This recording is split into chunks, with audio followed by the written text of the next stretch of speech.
Zaidi ya familia 300 zimeathirika na mafuriko katika kijiji cha Mbitika, wadi ya Mbitika, kaunti ndogo ya Mwea Magharibi, kaunti ya Kirinyaga, kufuatia mvua kubwa inayoendelea kunyesha katika maeneo hayo.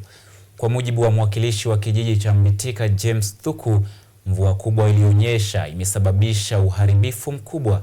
Steven Moshira, ambaye ni mkazi wa eneo hilo, amesema zaidi ya watu 300 waliamka asubuhi ya Jumapili na kukuta nyumba zao zimejaa maji. Wakati huo huo, alieleza hofu ya njaa kwani mazao yao yalisombwa na mafuriko.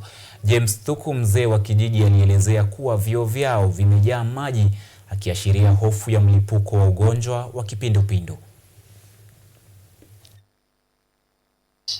Usiku wa leo mvua ilinyesha kutoka saa 6 hivi ya usiku, na usiku mzima mvua ikanyesha na kulikuja maji nyingi na kukawa na floods.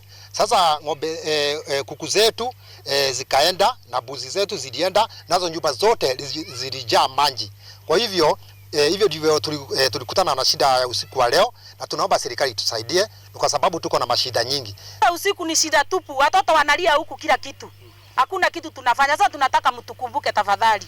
Sisi hatuna la kufanya kwa sababu hatuwezi hama hapa tuende pahali pengine, kwa sababu sasa huko juu ni shamba la watu na already wamejaa, na hakuna pahali wewe unaweza enda atupatiwe pahali pa kukaa na mwenyewe. Wale wa kitambiri hali ya hewa na vile itakuwa, tusikie tu mtu anataja mvua, tunajikuta hiyo ni kushikilia tu tumbo. Hatuna mwelekeo tujue ni wapi. Mnajua saa siku hizi maisha hakuna murianiwa.